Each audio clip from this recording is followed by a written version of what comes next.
Welcome to another episode of the STR Sisterhood. I'm your host, Stacey St. And as always, I am so happy to spend a few minutes with you today. Now, before we dive into today's episode, I want to share a quote with you that I read that resonated with me. Okay. And this quote says, I'm not intimidated by anyone.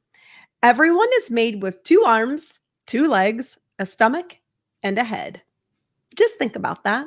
Those inspiring words come to us from Josephine Baker, who was a French dancer and singer. Very interesting, huh? So, this week we are talking with amazing speaker and real estate investor Becky Nova. We are talking through how she has changed her life thanks to real estate investing. And she is now spending multiple months out of the year enjoying the beach inside the Dominican Republic. In this episode, you're going to find out all about how she's made her dreams come true and some hiccups she's had along the way.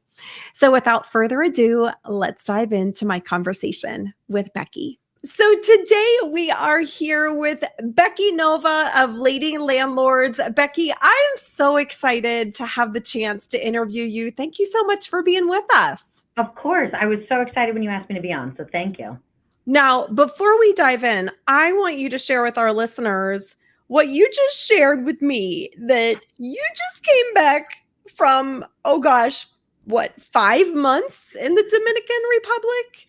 Yes, I got into real estate to really fund the life that I wanted, which included living on an island on a beach for half the year. So I just got back 48 hours ago to the United States. We're recording in May. I've not stepped foot in the United States until just now, and I have not worn pants. Yes, this year until I had to fly home on the airplane. Okay, should I be a little nervous about asking a follow-up question to that? I hope you've at least had something on your bottom. You can wear a bikini everywhere. Okay. Everywhere. That's so good. All right. So for those of our listeners who aren't familiar with you, let's just have you start off and share with us about who is Becky Nova and where do you live in the world? Sure. So I'm originally from New York. I split my time still between New York and now the Dominican Republic. My background was actually in cancer research. So I worked in pharmaceutical industries for about 15 years. I, at a point, actually quit. I got really dismayed by the industry. I left cancer research probably about 10 years ago, originally, moved over to Europe. At the time, I started a tour company in Spain. I then expanded into Portugal. I bought a restaurant in Portugal. I bought a little bus to take people from Spain to Portugal back the other way, and ran that business and lived in Europe for years, thinking that was the dream. But I was still always stuck in the cycle of having to make money, to then live, to then spend money, to grow this business. And unfortunately, I made a really bad business decision with that restaurant in Portugal, lost a little over $100,000 and moved back to the States, like 30 and like penniless. And I needed to rebuild.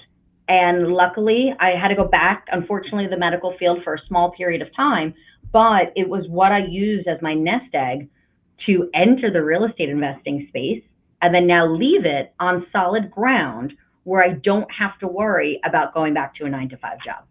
I love that, girl. I can't wait to unpack that with you. Talk to us a little bit about how you even got exposed to the idea of investing in real estate. What did that look like for you? I hate talking about that because I have to admit that my husband was right. So I don't like to do this, but I will. So my now husband, Emilio, he's an immigrant from the Dominican Republic. He moved to the States when he was 18 years old, very much for that American dream, home ownership, opportunities, all of that.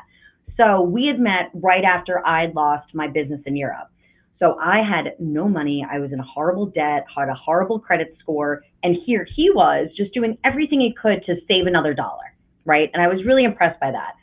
he really kind of said, I'm here to buy a home. I want my own place to live. And one, I was like, I'm in absolutely no one's going to give me a loan, not in any position. But then two, my goals were not to then buy a house and put down roots. So I said, listen, if we're going to buy real estate, we have to find a way to be able to make money from that property. So it was his idea to really buy property and to be able to buy that home. But I was the one that said, what I think we should do, and I, having no introduction to real estate, I said, I think we should buy a multifamily. Let's live in one side or rent out the other. I had no idea this is called house hacking. I had no idea that this is a known strategy. But I was just like, I don't, especially here in New York, I wasn't going to live paycheck to paycheck just to cover a mortgage. So we ended up starting with that duplex back in 2018. I'll be darned. And fast forward 6 years, life is so different these days. Completely different. So once you decided to what you now recognize is called house hack, how did you actually hone your craft in real estate investing? Did you read books? Did you go to courses? Talk to me a little bit about what that process looked like for you. Sure. When we closed on the first property, it was actually at the closing table when they gave me that check for the tenants that were going to be living in the other unit, that I was like, you're paying me on day one for these tenants? I said literally at the closing table, that is it, we are doing this again. Stacey, everybody laughed at me in the room.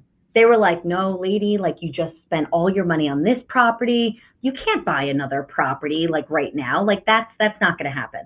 So once we closed, I went on like a mission. And that's when I started reading all the books, listening to all the podcasts. I went to all the meetups, asking absolutely everybody about what I can do to buy another property. It dawned on me that one, there's way too much information out there. It's very, very overwhelming. Two, there were so many different strategies and different ways to do it. What I realized was that I had to take all that information and everybody else's opinion and really go back to what am I trying to accomplish and what strategy is going to work for me. And what I realized is that real estate investing has so many proven methods that it's just plugging into what other people have already done and then just kind of doing that on repeat. Yeah. So I ended up buying a 4-family and a parking lot, which means a lot to people in New York, maybe not in other states, but in New York, a parking lot's a really big thing. And I bought it 365 days from the first property. I'll be darned. Yeah. With the same people in that same room that told me I couldn't do it. And what did that feel like? Accomplishment. That's awesome. That's awesome. So for your real estate portfolio, have you continued to invest in multifamily type assets? Talk to me about what your portfolio looks like today. Sure. Most of the properties I do have are multifamilies. Most are in New York. So throughout the Bronx, Westchester County, Hudson Valley, and really southern parts of New York. That's kind of like our home base, if you will. Most of those are multifamilies. I do own some single units here as well. And then I also own property in the Dominican Republic. I own not just the short-term property that everybody thinks of on the islands, but I also own a long-term rental in the Dominican Republic. Awesome.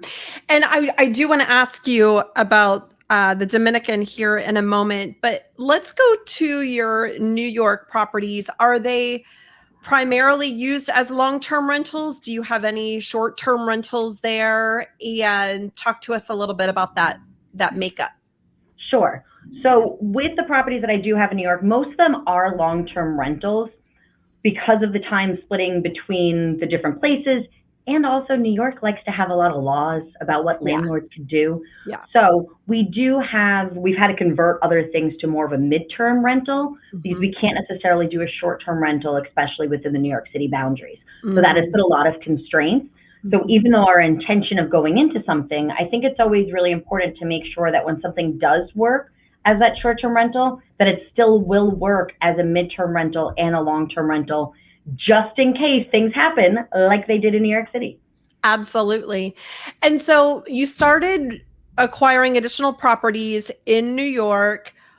When did it dawn on you like, hey, let's buy a property in the Dominican and let's be intentional about visiting down there? Talk to us a little bit about how that played out for you.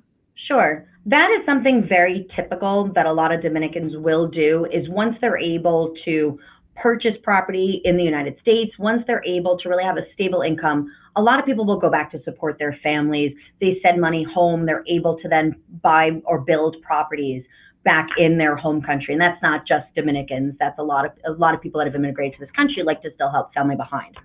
It was always a part of my husband's goal to be able to build property in the Dominican Republic that would be for long-term residents that actually live there, sustainable, clean housing for that.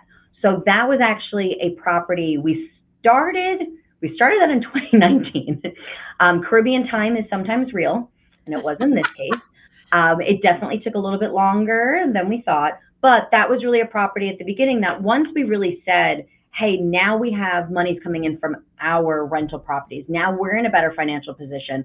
That was really something that it is the first property we bought down there is not our most amazing cash flowing property ever or best appreciation ever property, but it was really something that was important for us to be able to purchase that property. So that was something we still did very early on. Then remember how I mentioned in the beginning that my goal was really to go live abroad, but I lost my business? Yeah. This was my way of then saying, let's take my funds coming in from real estate investing now to get my dream life back, to get to go live on the beach. We found the exact area, the exact complex back in 2021 that I wanted to purchase. And we looked at properties, we'd even made offers, and we actually didn't get them. And real estate works very, very differently in the Dominican Republic than it does here. But we didn't get the property. It ended up being the biggest blessing in disguise. The reason for that is because at that point in time, I really would have had to take a lot of the capital I had on hand to purchase down there. And it would have been great. And I would have been able to have my home. I would have been able to make some money by Airbnb-ing it, especially with the location that was. But it would have kind of put me a little bit more tight on funds, and it would have really probably stressed me out a little bit. So instead, I took that same amount of capital, bought another property in New York, and another property in New York, and I took all the profits from those and then went back. And in 2023, little delayed gratification here, I bought my dream home where now I can actually live in it during high season and not have to worry about my short-term rental covering costs. Love that. Love that. So you were very intentional with your plan to revisit purchasing in the Dominican, and you had some bonus steps along the way, shall we say? Right. I probably would have just kind of went all in, but my husband still was like, no, base has to still be New York now. Yeah. But that was it was really the smarter way to go. I'm really happy that we took the time to map out our steps and what our goals were, and then really look at that and say, now we can take that action because now I know the path that I want to go forward on. Yeah. Yeah. Let's talk about too, when you again bought your first house hack, and then you bought your second building, and then obviously, you've continued to grow your portfolio. I know when you said when you bought down in the Dominican, you were really buying back your dream life. I think so many people go throughout the day to day and they look at other people who are living their dream lives and believe that it can't happen to them. What say you? We all have that opportunity. And I think the difficulties, I feel like we're fighting against the status quo. I feel like the main thing that we're all told that we're supposed to do is just go to school, get a good job, and just stay there until we retire. And I've always been a person that tries to find ways to either push boundaries or to live a little bit differently. And I think other people need to say, let's give it a try. We can always go back. When I moved to Europe, I knew I wasn't happy working in the pharmaceutical industry. I knew it was a place I didn't want to be. I could have stayed where I was unhappy, or I could have just tried something a little different. So what? I would have ended up in another place where I was just as unhappy as I was before. So I get that maybe not everybody out there is a risk taker in the same way that like I might be. And that's why I think it's so important for all women to really think about what our goals are and what we're trying to get to. I was oddly enough at a baby shower yesterday, and the woman sitting next to me was telling me about her and her husband are having a lot of problems where he wants to just drop everything and quit and like move. And she was like, no, that like really scares me. I was like, you two need to really think about, what do you want to see in your future? He wants to run away, but why? Is it because he doesn't have enough adventure? Is he just unhappy at his job? Moving to Spain did not fix my problem of not liking my job, fixed a lot of other things that were great, but didn't fix the core of the problem. Yeah. So I think once people can really give themselves some time and give themselves some grace to say, what is it that's missing or that I'm lacking? It helps us be able to say, well, now that I know what I want, now I can go and get it. Because otherwise it's too much of a pipe dream just to say like, oh, I'm going to go live on a Caribbean island. Yeah. Okay, well, cool. But why? And once we get that, it's that motivation when things get difficult. Real estate's tough, right? There's a lot of disappointment in it. When we now have that anchor of saying, well, this is the thing that I want to get to, it makes it so much easier to follow through, to take action, to know that we're on the right path, and to slowly but surely make changes in our life that completely add up to the dream life we've always been leading. Yeah, absolutely. I didn't just wake up and get the dream property. I looked into those areas. I did my homework on how viable a property would be. I went and I looked at properties. I put offers in. I then delayed it. All of those things, right? It's that idea of, I'm going to totally mess up quotes because I always do, but it's like that, you know, you're that overnight success over 20 years. Yeah. Right? That's exactly what this was. I love the fact though that you're talking about really giving yourself time and space to think about what it is that you want and why it is that you want it. You know, Right. I think so often, you know, I see this where people feel as though they have to do A, B, and C because, like you said, the status quo. Well, that's what's expected of me. Of course I have to do that. And of course that's my first step to my dream life. Well, no, does it have to be? Let's take a step back and think about what is it that you want, and don't let someone else dictate what your dreams are, right? No, as somebody else that runs a large Facebook group, I feel like I see this all the time. And I love and I applaud the women that'll come into the group and say, hey, look at this exciting thing that I did. Look at what I accomplished. But then all of a sudden, everybody else is like, oh, I want to do that. I want to do that. I want to do that. And I'm like, great.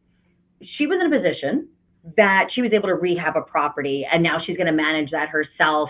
And even though it's a short-term rental over long distance, has the time and the energy to put into that. But then I'll get somebody else that I'm sitting there being like, Stacey, you got 4 kids at home. You just switched to a new job. I know you just said you wanted something a little bit more passive. Why are we chasing somebody else's goals? Yep. All because one person had success in one fashion? Amazing. Let's applaud her. Let's celebrate her. But there are so many different ways that you can do the right thing for you, and not just be chasing somebody else's dreams. Yeah. Yeah, totally. It was really also mind opening to me. I facilitated a goal setting session with some of the students inside my accelerator program. And something that really caught me off guard when we were going through that exercise at the beginning of this year was that some of the women were getting caught up in what they felt like was possible today. And how I look at things are, okay, I may not know how it's possible that I want to go get a property in the Dominican, although I'm really excited for you to connect me with people down there. No, but I know that there's a gap in knowledge, and I'm okay with that, right? Whereas it was mind-opening to me that not everybody thought that way.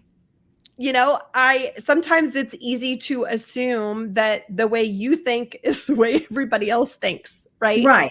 I see so many women too get stuck in that analysis paralysis. What's usually interesting is a lot of women that I talk to, they actually know the steps. They have the education.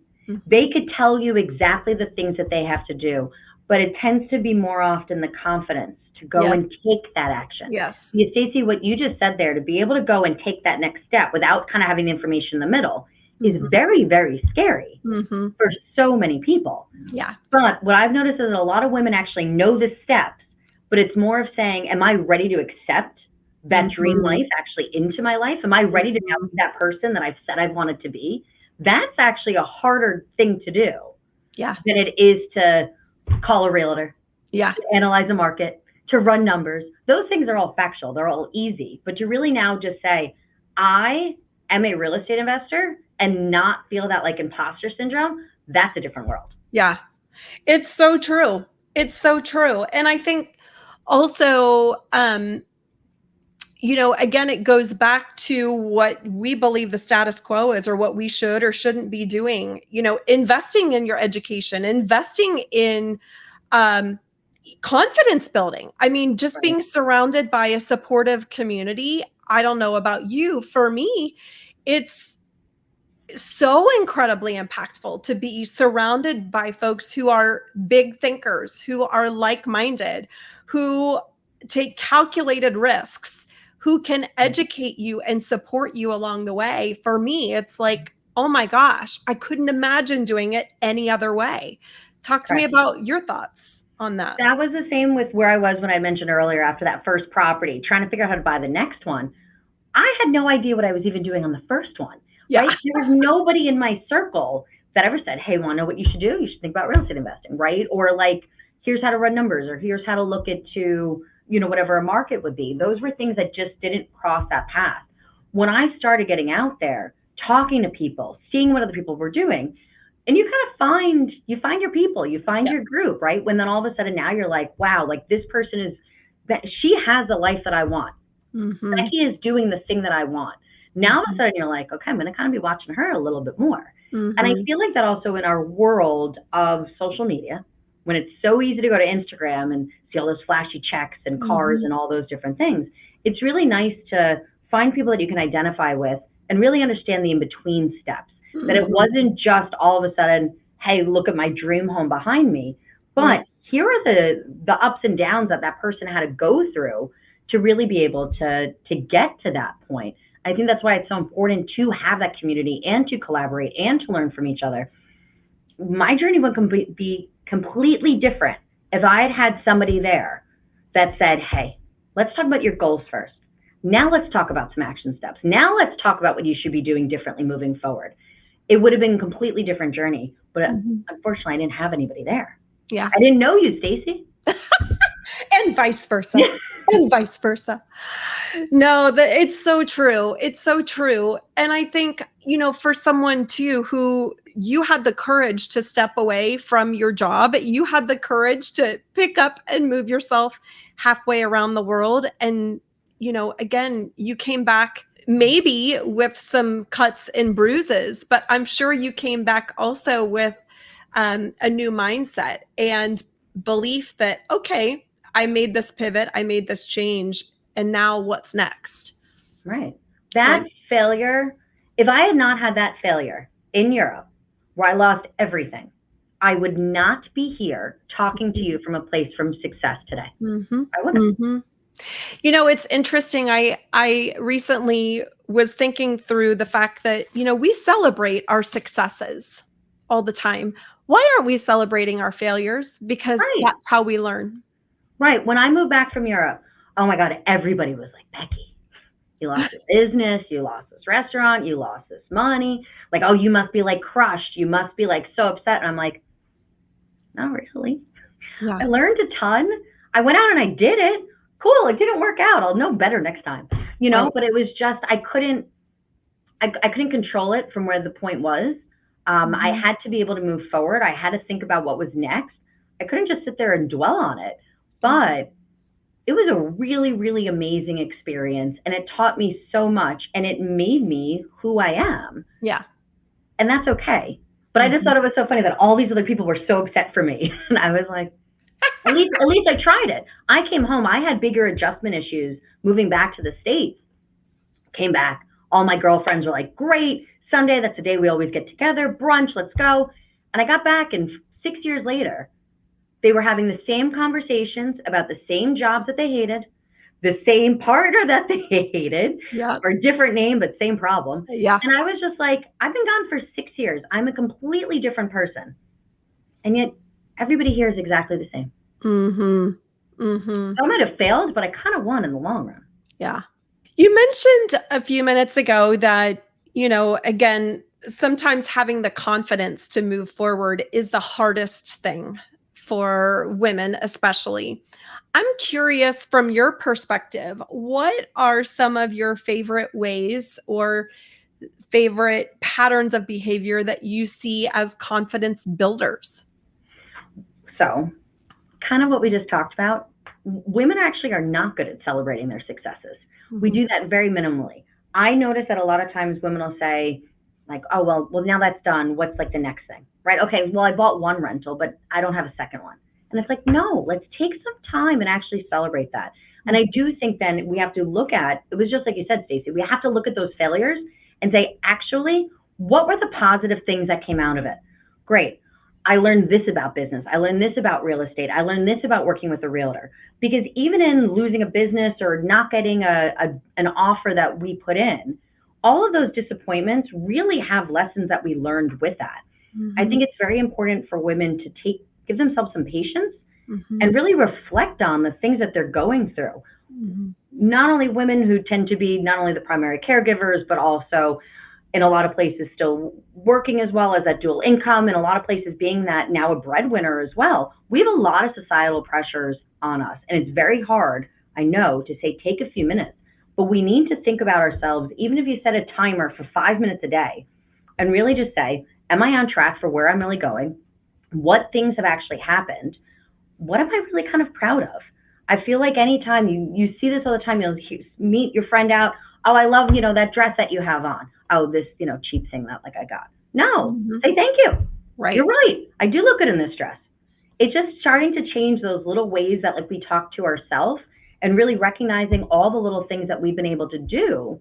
Now all of a sudden you're like, yeah, I can go out and rock Amen. And this. I thank you. I do like my dress. No, I'm kidding. I'm kidding.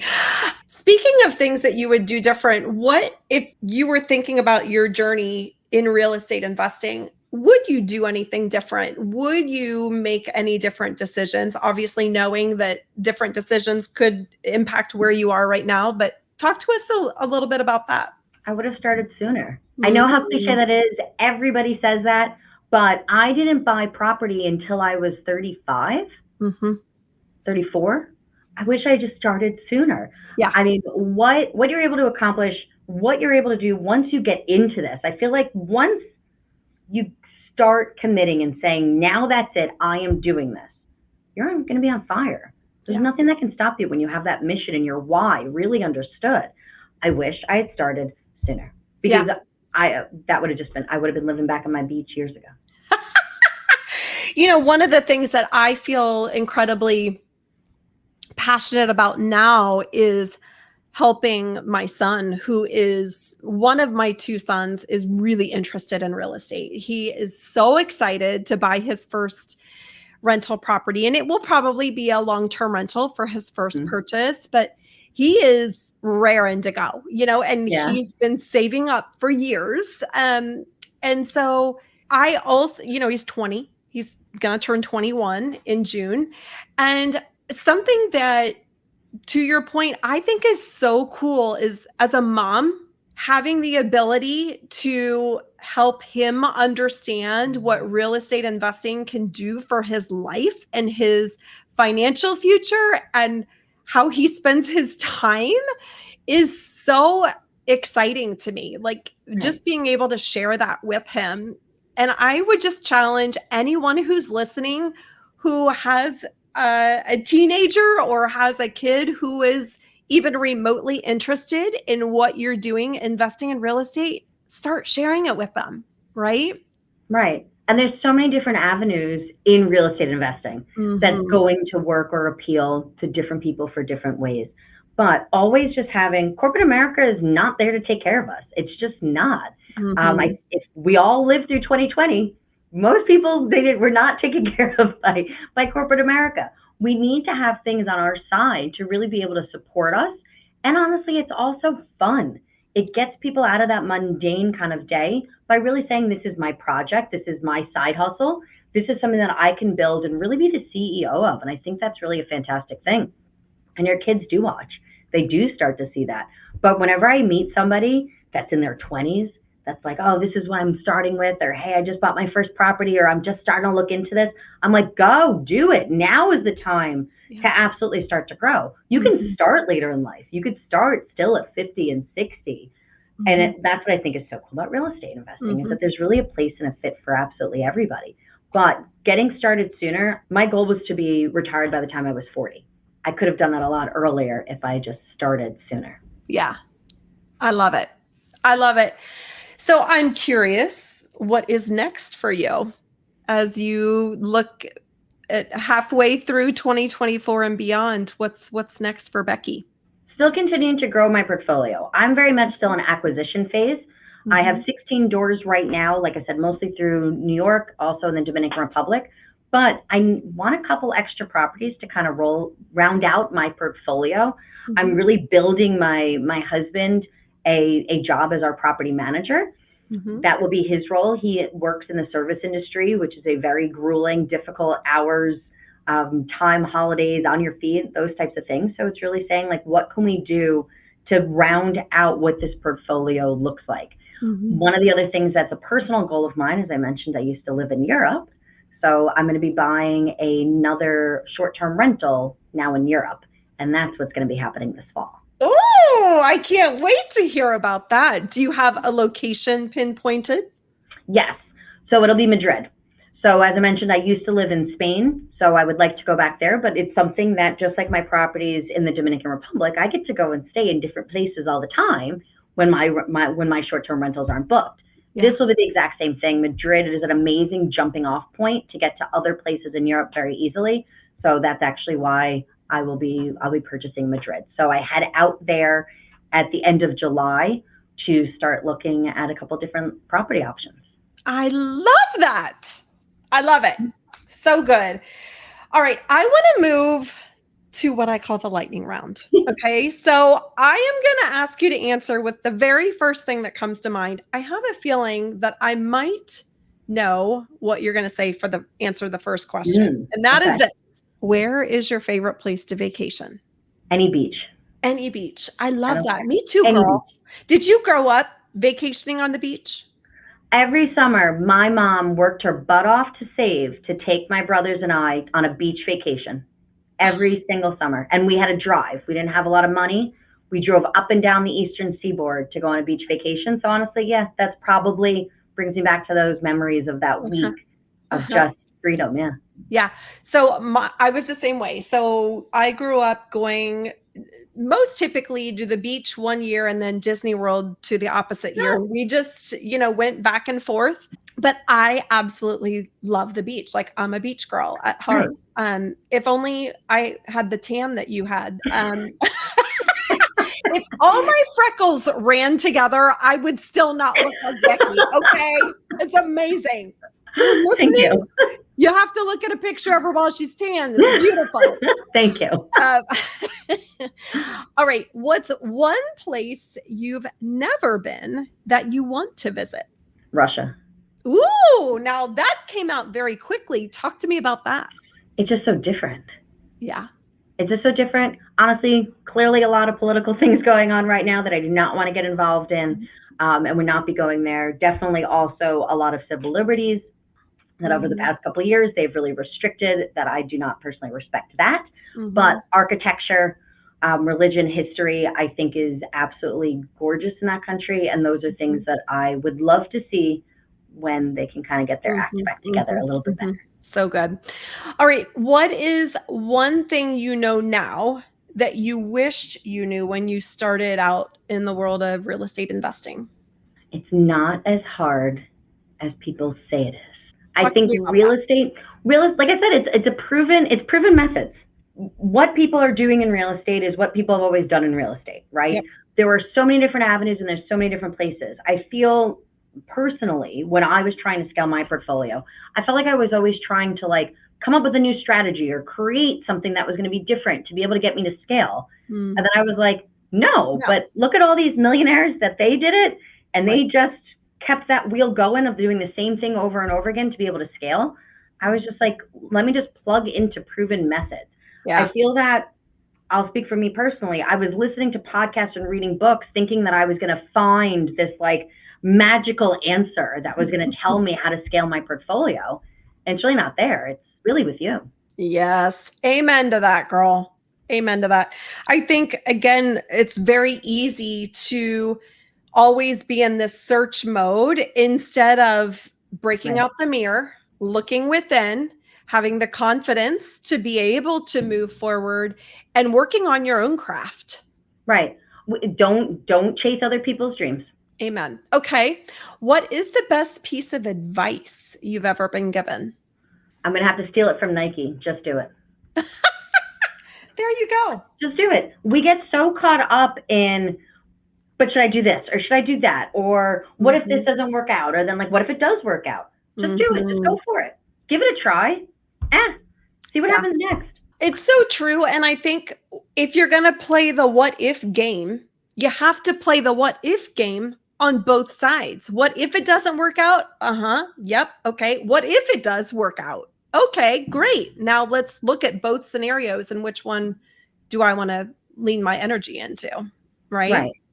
No, totally agreed. And I'm all about making sure to make calculated decisions. Yep. Right? Let's not just jump. Let's actually make sure we got a parachute. You know, I think that's incredibly important. But when I talk to women that have been wanting to buy real estate for 6 months, a year, 2 years, 3 years, 4 years, and still haven't bought property, I'm like, yep. Come on, let's just do it. Yep. So true. Last question in the lightning round. What's one thing and or person that you're grateful for today? My grandma. Oh. My grandma, so I grew up in my grandmother's house. Oddly enough, I guess my grandmother was like the OG lady landlord, if you will. We had a multi-family house. My grandmother lived on one floor. The basement floor was rented out to kind of anybody that just needed a place to live. And then the top floor of the house was actually given as a wedding gift to the member of our family that got married to live there 1 year rent free to kind of get on your feet. My father never moved out. he had all of his kids, but lived there until the day my grandmother died. But my grandmother, she used to have a bag packed in her bedroom at all times. You could literally be like, hey, Grandma, I'm going to go too. And she'd pick up that bag and be like, yeah, I'm ready to go. And that bag had a bathing suit and a ski jacket in it at all times. And meanwhile, you're like, the grocery store. Did you want to go to the grocery store? She's like, well, got my bag. I don't know what's going to happen after the grocery store. And I just love that spirit of really being able to say, you know, let's see where life brings us. Let's see what the next adventure is. And I think I've really tried my best to honor that memory for her. So good. That's amazing. Okay, Becky, if folks are like, I totally love this girl because I do, and they want to find out more about you, where is the best place for people to find you online? Sure. On Facebook, for those that identify as female, come on over. You can find us at Lady Landlords in our Facebook group. For anybody else, you can also find me on Instagram at the Becky Nova. I love it. Becky, thank you so much for being with us. Of course. Thanks for having me. I appreciate the offer. Now, before you go, I want to give a quick shout out to all the amazing women inside the Female Short-Term Rental Investors Facebook group, where we have more than 55,000 women who eat, sleep, breathe, and talk about short-term rentals each and every day. Just yesterday, Gabriella Alex posted, what questions do you ask guests before they book your property to make sure they are a good fit? Well, within the last day, we've had more than 27 women chime in and share their feedback. And what I found interesting is actually most of them said that they don't ask any questions at all. Now, Gabriella, I do want to let you know, I do have my team request some information. First and foremost, we do have Instant Book on, as I know some of the amazing women who commented on your post said they also utilize Instant Booking. We do have a setting on our Instant Booking that requires them to have a verified Airbnb account as well as positive reviews. Now, in addition, if we are accepting a guest who is not coming through an instant booking, we are absolutely screening that guest, wanting to make sure that they are not a local. For our market, in a vacation rental market, we typically do not rent to locals. Now, again, depending on what your goals are, what type of guest avatar you're looking to host, renting to locals might absolutely be a-okay for your business. So I think it's incredibly important to know, again, the parameters of your market, who you do and don't want to rent to. For us, in a beach market, what often is a local wanting to come and stay at the beach turns into a local actually wanting to have a party. Okay. And again, depending on your guest avatar, whether they are, a midterm rental or a short-term rental, maybe renting to a local is totally fine. But we absolutely ask where they're traveling from, what brings them to the area, if obviously we can support them in any additional way. We also would love to understand how many people are visiting and are they celebrating any special occasion. And I think it's really important that we're asking these questions in a very personable and excited tone of voice, not like an interrogation, but in fact, making that future potential guest know how excited we are to host them and just start to develop a relationship with them from the get-go. So, Gabriella, I hope that that's helpful. And again, thank you for posting your wonderful question. Certainly something that's relevant to so many people out there.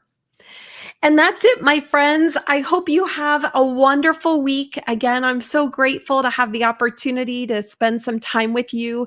And again, thanks for our amazing guest, Becky, that joined us today. And I will see you again very soon.